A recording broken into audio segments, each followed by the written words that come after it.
It's actually teaching people to be poor. The school system will never teach you about money. The school system was designed to teach you to be an employee or a doctor or a lawyer, a specialist, but never about money. My father was the head of education, PhD, all that stuff. I go home and ask him, I said, why don't we learn about money in school? And he looked at me and says, because the government doesn't let us teach that subject. The government tells us what we can teach and what we can't teach. And I thought that was strange. And I said, but aren't we going to school to learn about money? He says, no, your job is to get a job. Poverty is passed on. It's taught in your families. And middle class is taught in families.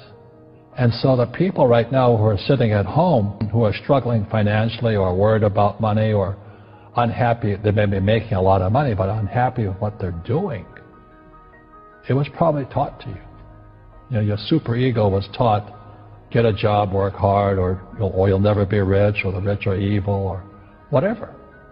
And until you change your mindset, Correct. Money won't help you, right? Correct. And we see that with people that win the lottery, people that make more money, they still have the same problem. Right. Because they have that poor man's soul. Correct. If you're poor, you'll always be poor. That's really hard for people to understand. Yeah, the money will disappear that fast. Just like most pro athletes, you know, they make millions of dollars, and but 65% are bankrupt 5 years later. It's because they come from poor families. Now, you tell them that, they get very angry at you. It's not, it's the rich fault. You know, it's you guys ripped me off, and government ripped me off. But unfortunately, what Mr. Lipton was saying, it's passed down genetically. The moment I pay you, you think like an employee. That's the trap. Entrepreneurs work for free. The moment you accept the paycheck, your brain goes dead. As long as you're hungry, you'll think. You see, people say, well, why don't you give the poor money? So the only problem with that is it just creates more poor people. Give a man a fish, he fishes for the day, or eats for the day. Yeah, you give a man a fish, you get a lot of people who want more fish, you know. But you teach them to fish. But you are the Robin Hood of knowledge, because I see you giving this knowledge out, and yeah. Do the rich people cringe and say, don't tell them that, Robin? Yes, yes, yes. Don't tell people what you know. Right. Keep them poor. Poor will always be amongst us, because it starts up here. It's in their words, you know, and the words become flesh. When they say, I can't afford it, or I can't do that, they go down. They become what they say. And I meet so many people, I can't afford it. You think I'm made of money? My PhD dad, he says, what do you think I am, made of money? I can't afford that. And my rich dad would say, that's why he's poor. Poor people say, I can't afford it, I can't do that, I don't have time. Because it's an escape. It's an escape. You know what I mean? It's easy to say, I can't afford it. Oh, I'm too tired. Oh, I can't go to the gym. You know, when you could go to the gym. No, I can't. Truth is, I'm just too lazy to go to the gym. And you play it safe, and you don't introduce new risks into your life, and so... I have job security. Right. And your rich dad used to say what instead of, I can't afford it? How can I afford it? How can I do that? You know, what would it take, or why should I do that? A question opens the mind, a statement closes the mind. See, when you say, I can't afford it, your mind shuts down, and you become what you say. You know, people say, well, money is not that important to me. Then if money is not that important to you, money is not important to you. I mean, you know what I mean? I don't care about money. The money doesn't care about you. You know, the word does become flesh. Or I'll never be rich. Or the favorite one is the rich are greedy.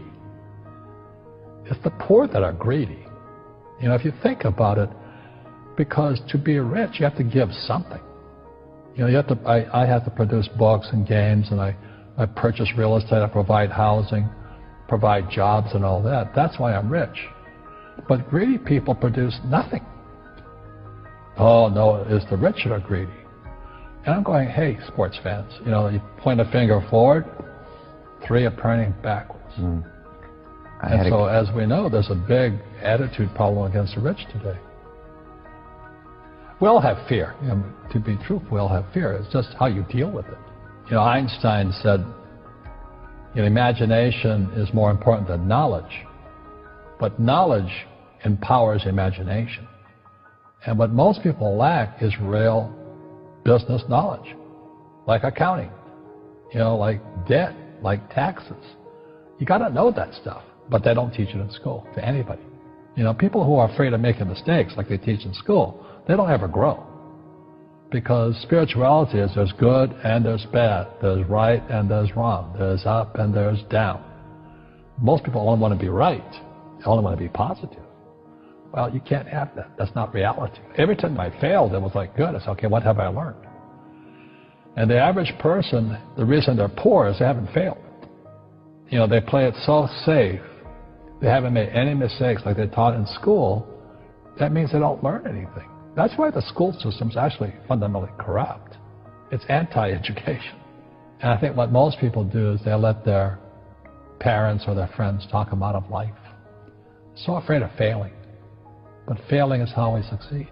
Our schools punish you for making mistakes. That's why we have so many people who are so afraid of admitting they make mistakes or afraid of failing.